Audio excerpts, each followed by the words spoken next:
about something that I think is extremely important and extremely unique in the anime space. Now, all of us are at Anime Expo, so this might be a kind of foolish question, but can you make some noise for me if you're an anime fan? I am an anime fan as well, and as a creative, as a writer, as a voice actor, one of the first things that I did when I decided that I wanted to work in the anime industry, that I did a little bit of research about where anime came from, how it came about, right? And very often when we think of manga, when we think of anime, we think of it as an adaptation of a manga. But something that I learned as I started doing my research is that part of the reason that anime is what it is because long ago, American soldiers brought comic books with them to Japan. And Japanese artists that were working on manga at the time saw what was happening in comic books and said, hold on, let them cook. They're doing something.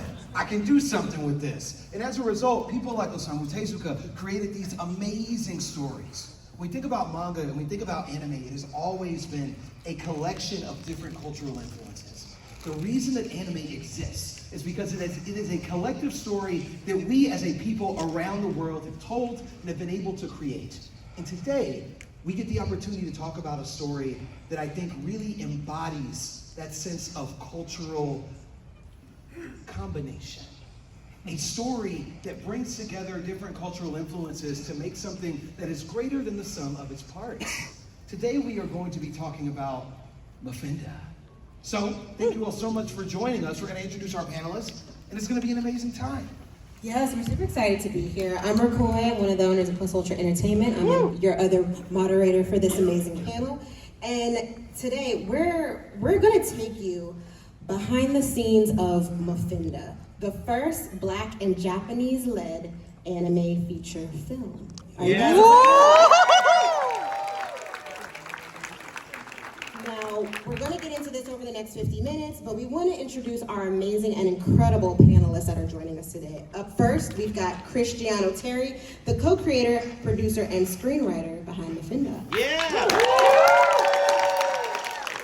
We also have Isom, who many of you may know as the founder of one of the only Black-owned animation studios in Japan.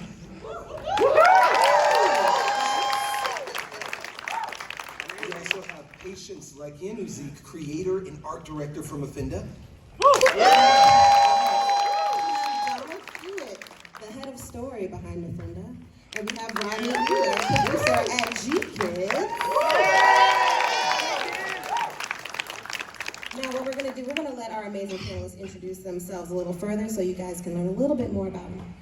All right, it's so exciting to see you all here. Can we get a round of applause for Tony real quick? Thank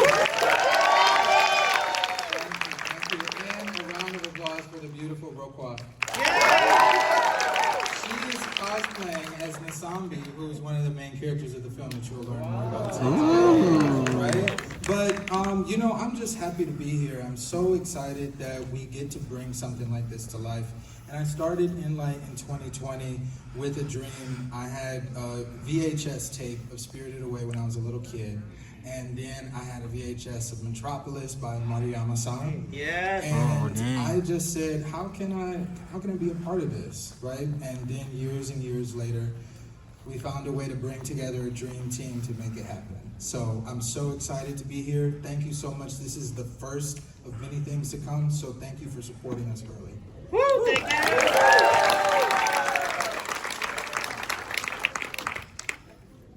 Hey everybody, it's so great to see you all here. I'm so excited. This is very surreal for me to just see the group of people here to experience this right now. About myself a little bit, I am traditionally an illustrator. I am a storyteller and just a lover of culture and anime. And a lot of us have this in common here, but I just love Ghibli, and I think that's been a huge influence of mine.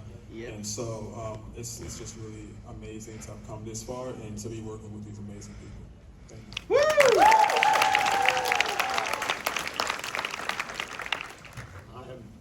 I'm Donald Hewitt, and I'm really happy to be here. Thank you guys. Thank you all for coming.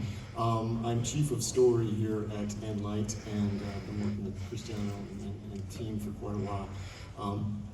I've been a professional screenwriter for 25 years.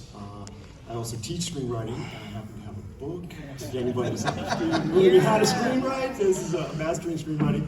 But this is, I started off with a little film called Spirited Away. I did the English language translation of that. Maybe Round of applause for that. yeah, so Cristiano was watching way back, watching on VHS over and over again, and somehow he found me. I saw him in the credits and I said, let me find that person. That's how I do I it. just want to say thank you for doing that. It's been fantastic. It's been so much fun working with these guys. So really, I'm so excited about this story. Yeah. Hello everyone, my name is Arthur Isom, and yeah, I'm the director of MFINDA.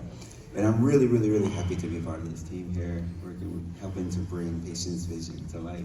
And just a little bit about myself, I've been in Japan now for almost 20 years. And I'm founder of a studio and we do 2D animation. And yeah, I'll just keep it short.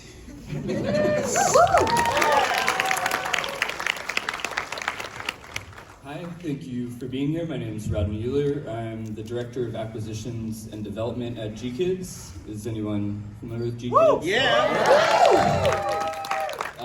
If you're not, we're a North American-based distributor and producer of the best animation around the world. Yeah. And we're thrilled to be one of the producers of this incredible project.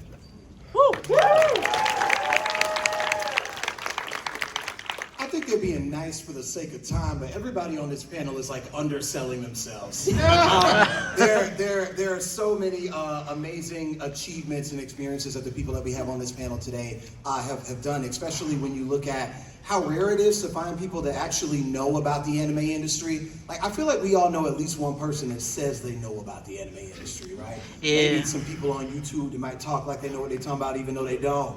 These people actually know what they're doing. So it's amazing to see this knowledge exist in the room today. So to get started, MFINDA is being produced by Enlight. So Enlight, as an organization, is working on a variety of films. MFINDA is kind of our first step. Cristiano, as the founder, for folks that are hearing about Enlight for the first time, that are like, I just came for the movie. What is it, Enlight? Tell them about it. What's going on? Yes, so Enlight, and now as we're going as Studio Enlight, we are a media company and animation studio based in the US in Tokyo. And I have to give my props to Arthel because he was the first foreign person ever, not just black, foreign person to have an anime studio in Japan. So we're following his footsteps. So give Arthel. And you know what we're about is we're about taking what anime is right now, which is a global form, and bringing global storytelling into anime. So right now we're starting with the Congo, and you know my heart is in what we call the African diaspora. That means folks that come from Africa. We're all over the world. We're here. We're in Brazil. We're on the continent. We're in Europe. We're in Japan, right? And so those stories can resonate. But also there are other cultures that we want to see in anime. And so our mission is to infuse anime with authentic culture and untapped stories.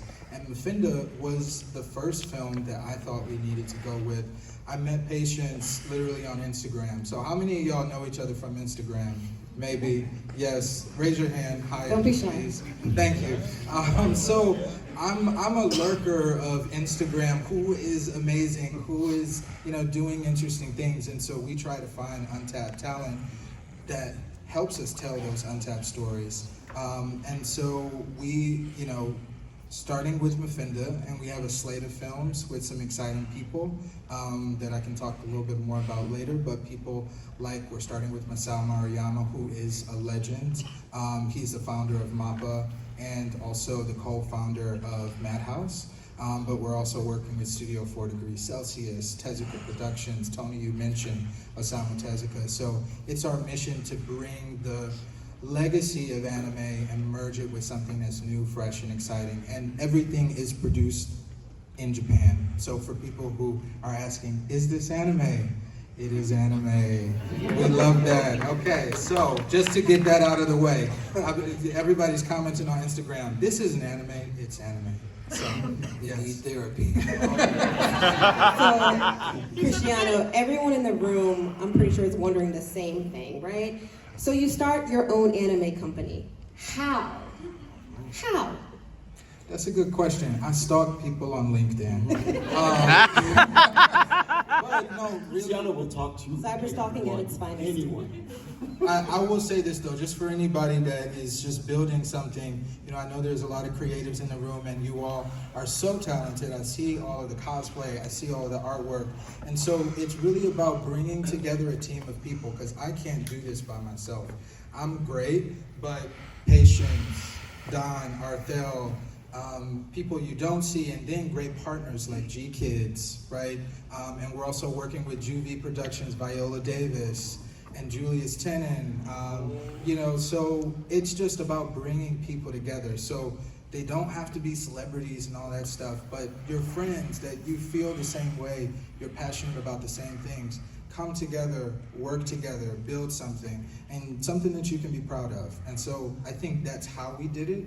I won't give all the other logistics of, you know, stalking people and tracking them down, making them give us money. So, For my creatives in the room, there's a little hint in what he said though. You better post that content.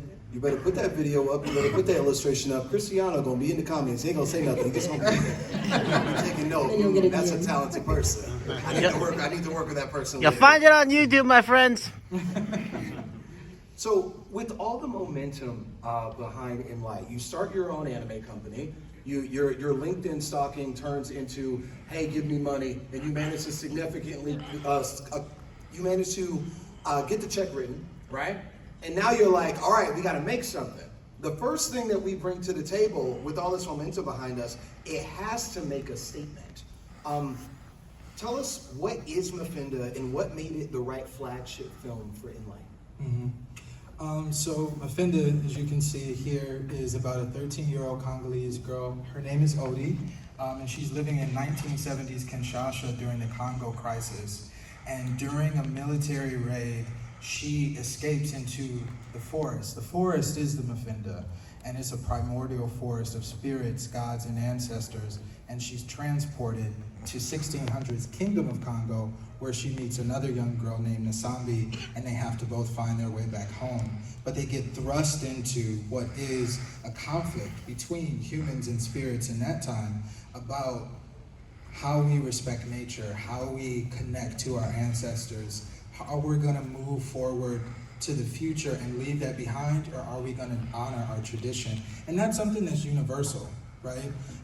And so, you know, we're excited that this story is the first story, and I will say too, is that this story is culture and boundary breaking, because when we took this story to Japan, a lot of Japanese, you know, producers, artists, companies that I really admire, they said, wow, I really connect with this. I want to know more about this story. I love this art. I love these characters.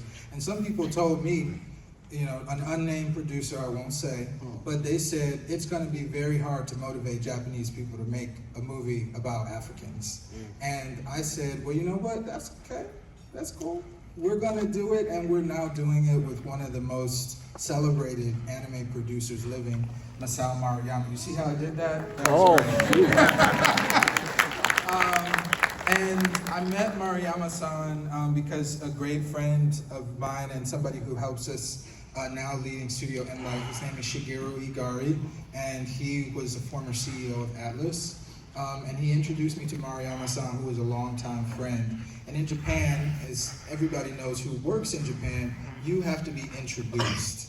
You can't just roll up on people. And so we got an introduction, and it was an honor to, you know, speak to Maruyama-san about this project. And like I said, we don't speak the same language. Maruyama-san is like, he is 4'11". He is 85. He plays tricks on you. You know, he always. When he saw me 2 weeks ago, he said, "Oh, you're getting kind of chubby." But you know, his passion and my passion met each other, and we said, "Okay, let's do this." you know, and it was a lot to facilitate that, whether that's, you know, our teams, translators, all that good stuff, going out to nomikai, having drinks, and, you know, but it's having that human connection. And he is a trailblazer. He always does things that are unexpected. So, you know, he was the person who brought Kawajiri, Ninja Scroll, you know, or also he brought Hosoda-san, who directed Belle, and now his new film, Scarlet. He just brings new things into the forefront. And so he sees this as his last film. He, you know, I say, you know, never say never, but yeah, it's just an honor to work with him. Oh, that's incredible. Now, Rodney, from the G Kids perspective, looking at the incredible library it manages and among all the films that have stood and will continue to stand the test of time, what drew you into MFINDA? G Kids' involvement is already telling me that this is going to be another classic, that audiences will be eager to revisit, so please, touch on that. Well, I think there's a short and a long answer. The short is patience is our work, patience is vision. We get quite a lot of unsolicited submissions, we get pitches all the time, and frequently those pitches quote the inspiration of Ghibli, and if you've lived the human experience, you're inspired or influenced by Studio Ghibli. But what really stood out is how patience transformed that, used that inspiration to create something unique and something that immediately told a story without words. The characters and the world building were immediately engaging. And then the longer story is the vision that Cristiano and the Enlight team have. Anime is a consistently evolving art form, and so to have someone that has a new vision for where it can go in the future that feels needed and necessary and exciting from a storytelling and art perspective, it just felt like something we wanted to be a part of. So, Patience, as a creator and art director, what inspired this story in this world? What message are you trying to communicate with these characters? That's a great question. You know, I think as an anime lover, it started from my love of Studio Ghibli and Spirited Away specifically. I had this idea of creating my own world, exploring African spirituality, and I started creating these short pieces called Spirit into Africa. And it just started to marinate on my mind, and at that same time I was going through a lot of like self-discovery and trying to find out, you know, as an immigrant here in America, what does it mean to be Black but African? And where do those two things meet for me specifically? And I went down this road of discovering my Congolese ancestry and the culture that came from there. And it was enriching, and I wanted to explore, you know, a way of going back to my ancestors, a way of reconnecting with them. And so that's kind of really where it came from. It was like finding a way to explore myself. That's where the main inspiration came from. So, Patience, one of my favorite aspects of MFINDA are the two lead women. I mean, girl power. Can we get a round of applause? Obi and Nasambi. Patience, what was the inspiration behind these two amazing women? So it's actually, Nasambi was inspired by just looking at my ancestry as a whole. And when I was looking through it, I found out that Congo culture is matrilineal. So things are passed down through the mother's bloodline. And so that was very important and like pivotal to me. And I started reflecting on my own history and like my family background and my mother's upbringing, my grandmother's upbringing. And I've always felt them to be extremely strong women. They've inspired me throughout my life, and they continue to inspire me and to just motivate me to go forward. And just in short, like my grandfather died when my mother was about 4 or 5, and so my grandmother took care of her 6 children by herself. And that just speaks volumes to me about how strong she is. And my mother having to overcome that, not having a father, and growing up to be such a loving mother and a loving wife in general, is just amazing to me. It's very inspirational, and I took those pieces from my own culture to put into the character. So Odie really is a representation of my mother, and Nsambi is more of that ancestral connection. And so you have like a past and present connection with them together. So, yeah.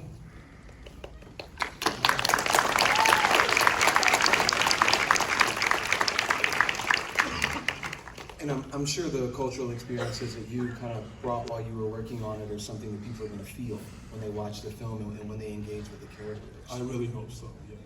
Ardell, as co-director, can you walk us through the decisions that you made for the animation style? There's a lot of stuff happening in the industry today, 2D, 3D, CGI. There were a lot of different decisions that could have been made, but you thought that it was important to take a traditional hand-drawn approach. So one of the things I often say is everyone has to thank Japan for. Let's hold on Queen Sembi. Go back. Round of applause for Queen Sembi. Wait until the cosplays come out for this one. Just saw audience reaction already. It's like, well, pre-order that T-shirt. Because it's going to go away pretty quick. Yes. Go ahead, Ardell. I don't know if I can upstage Queen Sembi. Try my best. But no, so one of the things I often say to kind of thank Japan for is like keeping the traditional art style alive and keeping 2D animation alive. Because, well, maybe you guys are all young and 2D animation has still been on TV, but I remember a point of time where all the 2D animation studios closed down in the States and 3D was just taking over and dominating. And that actually was one of the kind of things that made me also really want to make sure I moved to Japan, because I wanted to still paint on paper and paint backgrounds on paper and just kind of, actually feel art. Patience is also an artist. We like to actually draw. And so I was really excited when I heard that Patience was inspired by Ghibli's artwork and that he really wants to stick to the traditional style of art. I need that plushie. Pre-order it. Pre-order a plushie. You need the plushie in window. But that's wow. That's one of the things. Dang. I told y'all this movie is going to be really good. Here's the thing. They ain't even let me see this part. I'm seeing this just like y'all see it. I like this. So, the names attached to this project are major. Now, if you hear a name that you're familiar with, feel free to give a round of applause. Cristiano, we've got Viola Davis. Sal Mariyama.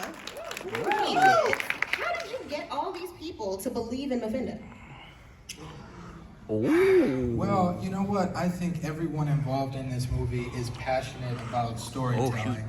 And I think that if you bring a great story to people and they have all the ingredients to really make this, I love this watercolor art. So also I have to give a shout out to Tom Lintern, one of our artists who's working on the manga that's coming out next year. Yes. There's a manga? Yes. And we'll talk about who's distributing that, but their name starts with a K. So, I think that the story spoke for itself. And so when you get people in a room and you talk about this project, they instantly know that it's something special. And so I'm just grateful for the people that have come on board. And I think, like I said, we have a dream team. So this is my favorite image. This is one of the, kind of laying out a scene, but when do you get a Congolese girl riding an okapi in the belly of a monster with spirits that have been consumed by that monster reaching out to her, and she is holding a torch which represents the flag of Zaire, which is the flag of Congo. I mean, right there, give that image an Oscar. I'm also terrified, but also it's awesome. Right. And like Ardell said, really keeping the 2D hand-drawn, hand-painted animation alive.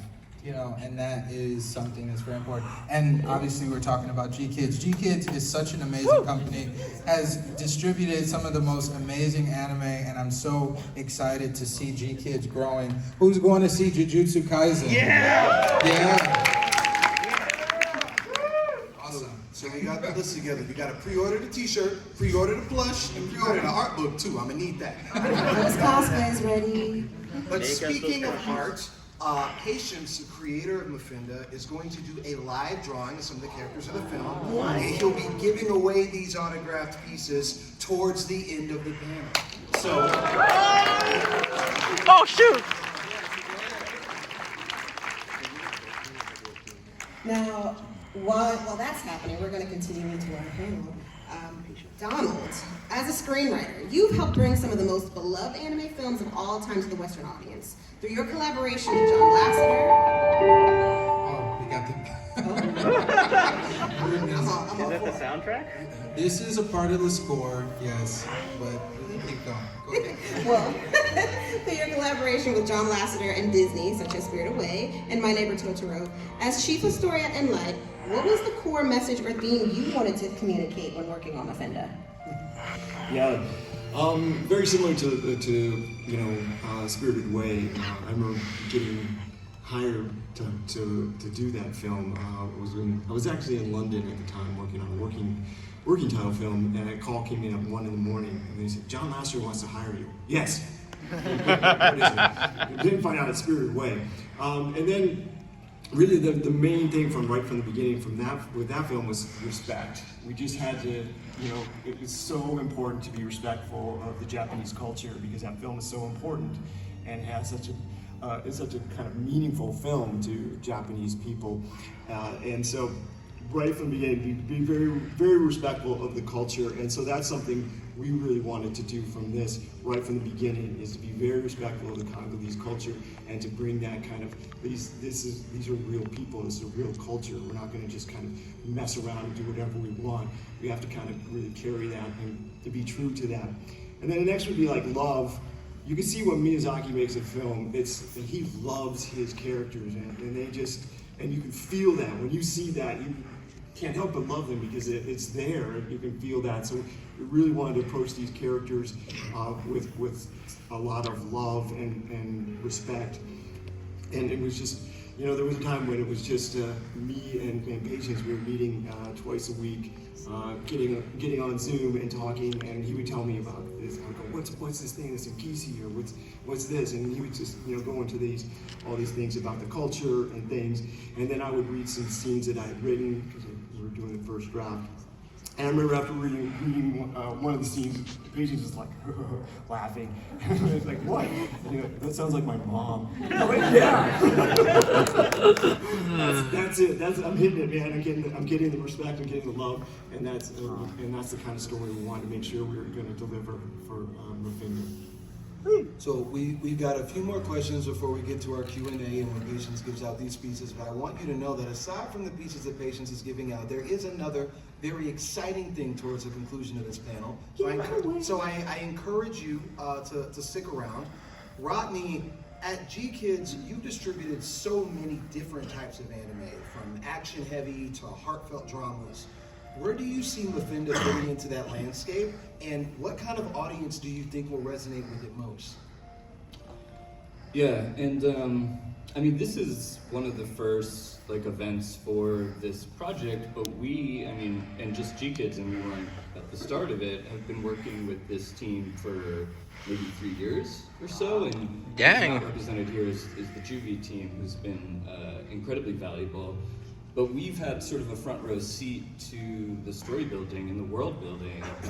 And every time we revisit it, we just want to spend more and more time with it. So it's really encouraging to us that we were drawn in by Odi and Nasambi's story, but every other character, every other scene, and the way you guys reacted is proof of that. It just makes you want to stay in this story. And the story contains all those genres and all those elements that sort of drive audiences to films. And then, of course, the grand experiment that Cristiano is making here, we at G-Kids can't really do our job without audiences, without fandom. And so it's really encouraging to see that you guys are showing up for a film that isn't even made yet, which is crazy. And then the online reaction to this film is proof that there's an audience for this and that it deserves to be brought to the biggest stage possible. So that's our job, and that's what we're gonna hope to do.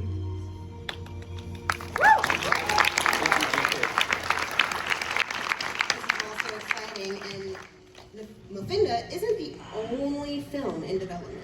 Cristiano, what else can we see from Inlet? What other incredible cultures will we see featured throughout time with Inlet? Well, some things I can't talk about. I wish I could. But one project that's very near and dear to my heart, which is similar to MFINDA because it is about another young girl and a very specific culture in Africa. Does anybody know where Mozambique is? Yes. Mozambique, yes. Okay, so we're working on a project called Chure, Child of the Sea. Ooh. Yes, and it is about a young girl who also has a connection to nature, but her connection is to the sea. And she unlocks her connection to an ancient sea god that helps her to save her small fishing village. And another near and dear story written by a Mozambican artist. And we're actually, okay, this is the first time I can say this. So we're working with Studio M2 to animate MFINDA. Chure is going to be the first project that we're actually doing in-house at Studio M2. Yes.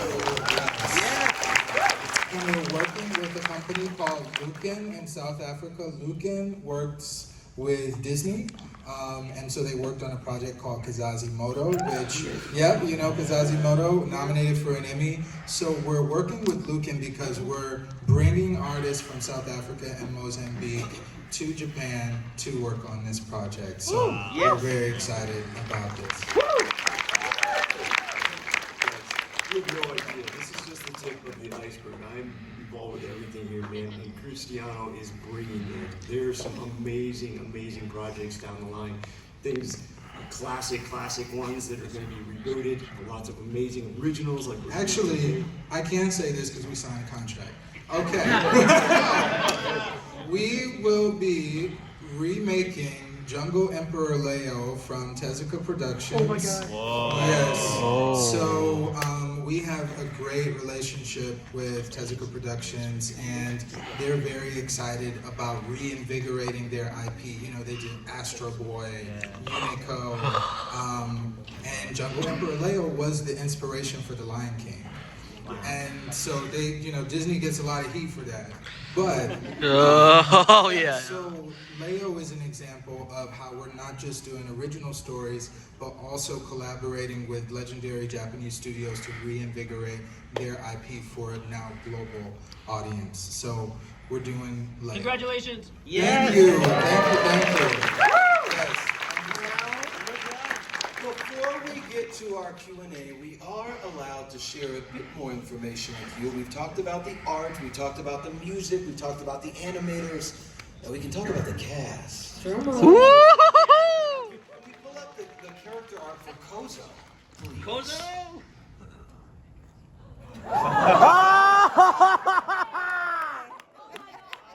So Jaden just posted this on his Instagram, so if you go to his stories, you know, I met Jaden about a year ago, and he's such a great guy. He's kind of shy, but he said, I really want to get back into anime. You know, I made Neo Yokio, and it was such a, you know, for him, he didn't know he was going to get a great response. So he said, everybody asked me, when are you getting back into anime? When are you getting back into anime? So when he saw MFINDA, he said, this is what I want to do next with anime. So Jaden is voicing Kozo. He's also doing music for the film. Oh. And he's also an EP as well on the film. So, Ah. thank you. Yeah.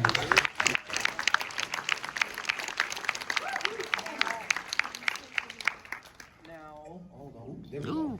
Now, Jaden couldn't be here today, so I've been tasked with reading the message that he has left for us. I'm going to channel my inner icon living. Communicate this message. Jaden says, yo, Anime Expo, Jaden Smith here. Y'all know getting back into anime has been on my mind since Neo Yokio. So when I met Cristiano and heard Inlight was producing MFINDA, In an anime based on Congolese mythology, you know I had to find a way to be involved. Then I saw the artwork. It blew me away, and one character stood out to me the most.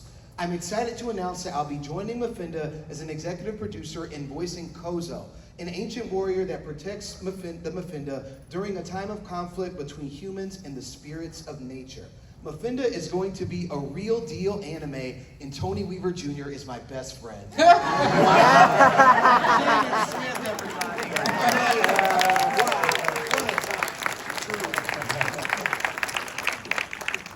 And now we can open things up for Q&A. If anybody has any burning Oh, wait. One quick thing. I always like to highlight people, so if I ask you to stand up, please don't hate me, okay? So, first of all, we are working with Juvie Productions, which is Viola Davis and Julius Tennant's production company. I don't know how many people saw The Woman King, but if you haven't seen it, at Woman King. Yeah. When we saw Woman King, we said we need to bring this project to Viola and Julius and Juvie. And so we have somebody from Juvie. Stand up, Jackie. Woo! Yeah. Jackie has been in so many story meetings, so many development meetings. She's like, Cristiano, but maybe this character can do this. How about this? I'm like, okay, Jackie, let's do it. So I wanted to highlight Jackie. Also, Eric, you know I'm going to make you stand up. So Make him stand. There's Eric Beckman, the CEO of BK.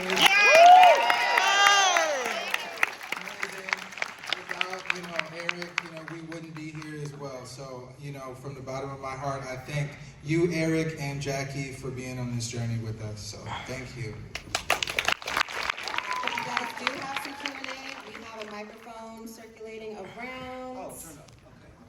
Okay. Yeah. Stand up for this. Hello. First of all, my name is Liz. I recognize you. Yes, I was going to say, I've been following y'all for a very long time. I'm super excited to be here. I literally left the Bleach panel for this because I was like, this is more exciting to me. Yes, thank you for saying that. And ever since I found out about this project, it's just been I've never stopped thinking about it. This is such an impactful thing that you guys are doing, and I'm such a big fan of every single one of you guys on the stage, but something that I think about a lot is how hostile the world has become towards Black storytelling in recent years. And a question I had for you guys is, with that growing hostility, do you guys have any worries, any concerns, or how are you navigating that? I guess I'll answer that. I'm not scared of anybody. So, He throwing hands, my friend. I'm not scared of anybody. And look, it's important to do things like this at this time. These kinds of stories are things that the world needs to show. We are more unified than we see on TV. And so we need to make sure that the media and the stories that we're putting out can reflect all the joy that we have in this room. So we ain't scared, so that's fine. Good.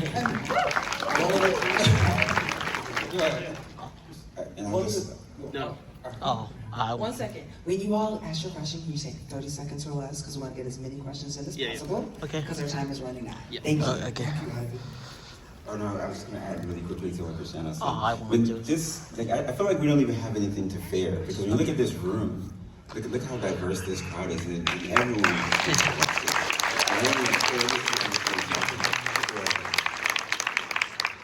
One of the things that's so exciting about Enlight and about MFINDA is that they are creating unique stories with this scale of collaboration that I have never seen before as a lifelong anime fan. And when we talk about diversity in the anime space, very often naysayers and people that would like to dissuade people from watching Black characters, they feel like they own the fandom. They feel like since they yell really loud, their perspectives are the ones that matter the most. But when you have G-Kids, when you have amazing directors and animators that have been pioneers in this space coming together to make an amazing story, I think what it communicates is that the will of the people are universal stories. Hi there. Kind of nervous, but I'm going to do my best. My question is for Patience. So, looking through the art, the concept art, and everything that you've done, it's very reminiscent of old style animation and anime. And since the story is about going to the past, was that a concept that you were going with the anime style of bringing back a more older style that hasn't been done around a lot to kind of give the essence of Ghibli, of Tezuko, and all those other styles, so that we're kind of like going back in time at the same time of the story? Just wondering. Yeah, no, definitely. I think you hit it on the nail. I think that's exactly, I mean, in terms of inspiration, we're definitely trying to tap into that, and we're trying to go back in time, metaphorically and visually, right? So I think a lot of it, in terms of like traditional drawing, like we're drawing with hands, it's about keeping the culture alive, and I think that this story is about keeping the culture alive, and so it bleeds outside of just animation or outside of culture, but it's all these things kind of meeting at one point where we're talking about the evolution of animation, as Arthel was pointing out, but also even if you think about Afrofuturism, like all of that, where do we get that to meet in a way where we're authentic to the expression of it? So yes, absolutely. Do you have one for some more questions? Oh, sweet. Hi. As much as I like to say, it's amazing. I mean, you guys are pulling up something that not a lot of people can do. And I'm very happy to see what you're possibly. I hope this thing works out and really booms up, man. I mean, seriously. I have friends who don't get a lot of representation, and I hope they do get the representation they need, so they know their voices are heard. It's a scary word, but if you got some people who can represent you, then you got something to fight for. Thank you so much. And this gentleman back here.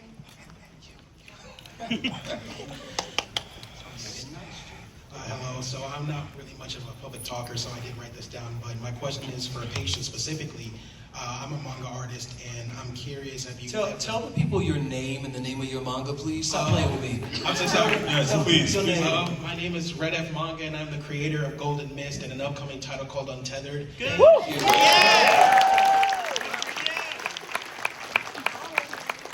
And now my question is for patients. Have you ever experienced imposter syndrome, and if so, how do you overcome it? Ooh, dang. Absolutely.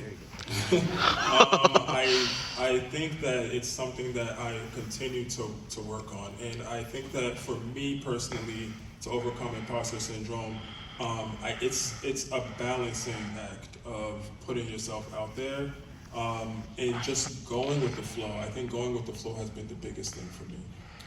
It's shutting down the noise, because imposter syndrome is noise, right? It's something or someone or your own self that's telling you, like, maybe you're doing too much, or you're not doing enough, or you're not good enough, and you just shut it down and you kind of just go and you flow, and you allow yourself to be fearful. I think part of it, the imposter syndrome, is about being fearful about how other people might perceive you. And when you allow yourself to be fearful, I think that's the biggest thing. I think a lot of us don't allow ourselves to be fearful because we're scared, right?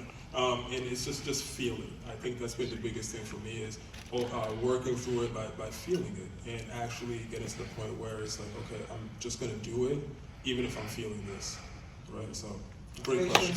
Can I add a follow-up question to that? Yeah. So, you all have been working on this story for years, right? Like, you see how the audience reacted to some of those characters. You've been sitting on this heat for like years. How do you keep that belief when you can't show the people? When you're like, they're gonna love this when they see it, but they're not gonna be able to for another 3 or 4 years. How do you keep that kind of confidence going? These people here.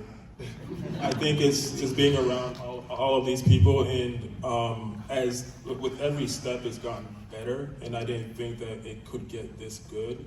Because when you make a story, you think you got it all together, like, this is great, I did this, right? But then as people start to come into it, they start to pour into it. And even when you can't pour, right? When you don't have the capacity to pour, there's all these people here that can pour into it. And I think that has been the major key for this success. So, yeah.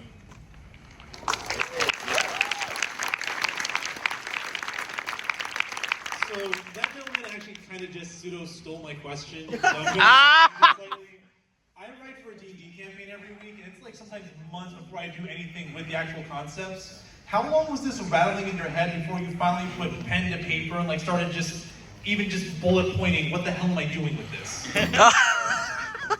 I think that if I were to be honest, it came many years ago.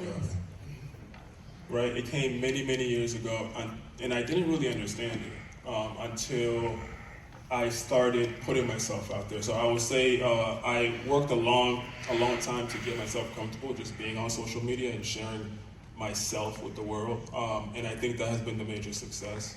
And so overcoming that, when I overcame that, I think a lot of things became very clear as to things that I have been doing and I have been working on, but I wasn't ready to share it. And so once I started sharing it and I felt like I was ready, I think that's when the process started to roll.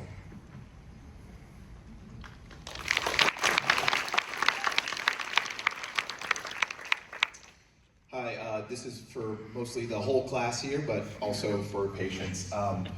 Anime has kind of existed for a very long time, as well as animation. But seeing our features, seeing our hair animated in these spaces is very new. I just wanted to ask, how was it to bring this culture into this style of animation? I'm going to speak to that a little bit. So we are collaborating Japanese artists with Congolese artists, lead being obviously Patience. And so when the Japanese artists saw Patience's artwork, they said, oh, this is great. And then they started drawing it. And then we saw it and we said, maybe we need to change this hair or make the skin tone darker. Do this, do that. So Patience would actually draw over the designs that our Japanese team, and actually those designs, I will also shout out Shigeru Fujita, who did character designs for Metropolis, Tales of Earthsea, and Monster. But Patience worked with Fujita-san to get that happy medium where we had that classic anime feel, but it was very authentic to Patience's original vision and authentic to the culture. So it took a little bit more time, and I think that's what, Tony, you're saying we've been sitting on this heat for a little while, but it's because it takes that long to make sure that we can merge these cultures and ideas and techniques together. Is that good, Patience? Oh yeah. Yeah, same goes with the screenplay. We've been going back and forth with Japan. The screenplay, we wrote a draft, and then now there's a Japanese screenwriter, and she's written 3 drafts of it, and now we're kind of, now it's like, okay, we're just going back and forth, but we want it to be able to work, you know, to be true anime, but still be true to the story of the Congo and the story we want to tell. Sorry, I lost my voice like yesterday, but I'm an art student, and my professor, like halfway through the panel, I kind of remembered, I think my professor might have mentioned this before, and I thought that might have been interesting to say, but coming from an art student and listening to like you guys in industry professionals talk about like their work is like so inspiring, but I wanted to ask, like, what do you guys look for people in like me, like as an art student in college, and like what are you looking for in people trying to enter the industry? Arthel, this is a good question for you. I say that's a really good question. And we just had some interns over this summer, and we recently started taking interns from the States now. And we had some students from New York and from California. And the one thing that we are definitely, that we see is lacking, that we're looking for more, is for students who still have a traditional sense, like a foundation of art. Like that is super important. I think a lot of the students now are focusing on digital art, and like they know how to use the software really well, and they can use all of the bells and whistles of the 3D programs and now AI, so they can write great sentences. And not that I'm not a hater on AI or anything, but I think that like the foundation of art, like understanding perspective, understanding structure, to draw humans, understanding color theory.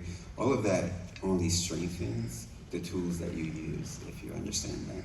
And so I think when you're studying art, and especially if you hope to work in the industry, have a sketchbook. And I would say too, know how to draw quadrupeds, things that move on 4 legs. That's so lacking nowadays, you know. And You don't see that.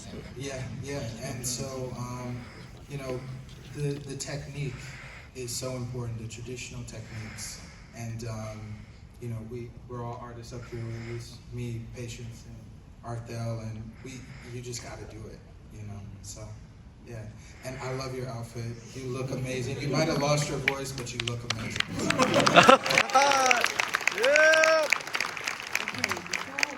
Questions. I'm trying to stretch it. They're telling me we don't have time. For our panelists, I'm lovingly going to say 1 answer from the panelists per question, unless it's eating in your heart that you must say it, and keep it short but sweet, like their 30-second questions. Thank you. Yes, hello. So I know you guys mentioned that Jaden Smith is going to be collaborating on some of the music with this, and I know that we also heard a small snippet of what you said was going to be some of the score of the film. What else can we expect collaboration-wise for the score, and like what are some inspirations? Are we going to see some like Congolese inspiration for the music? Or just what can we do? Yeah, man, I really want to answer your question. We posted a post up on our Instagram that has some music by a particular artist that is going to be composing, but that's all I'll say. But we'll announce that at Anime NYC. However, we are definitely taking the best of the Congolese musical tradition and merging it with, you know, obviously the classical scores that we love, right? We also have an in-house composer that I've known actually since I was 13. His name is Ozzy, and he worked with John Williams, and Danny Elfman, and I told Ozzy one day, I said, Ozzy, we're gonna write a score and it's gonna be nominated for an Oscar. And so we're, you know, doing some amazing things for the score, and then the soundtrack is gonna have some amazing artists, and we're gonna have a regular soundtrack and also a Japanese soundtrack, because we want to integrate Japanese musical artists and see what their interpretations of this film is too. So some good stuff. Yeah. We are getting word from our friends in the back that we are unfortunately out of time for our giveaways. All of you received a postcard when you walked in the room. Some of your postcards should have a special sticker on them. If you search your postcard and it has a sticker on it, I need you to raise it really high in the air and come up here so that you can get your art piece. And if not enough people have a sticker. Okay. Make some noise, guys.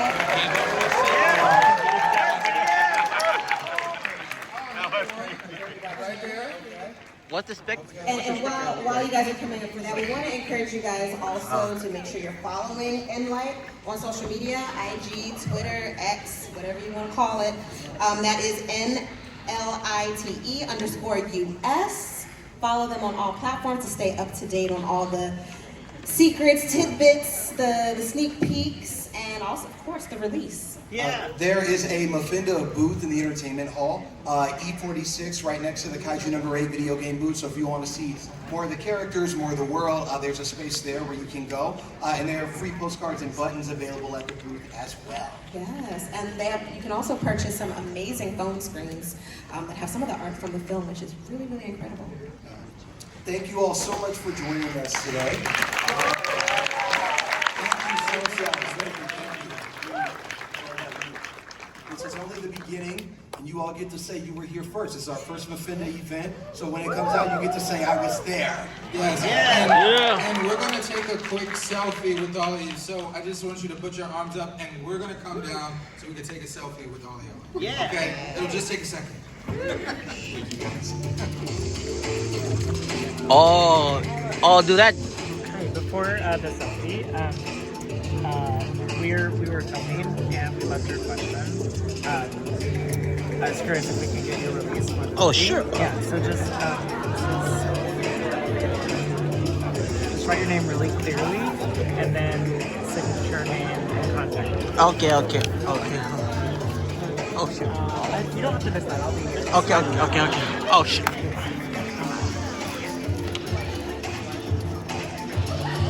Oh.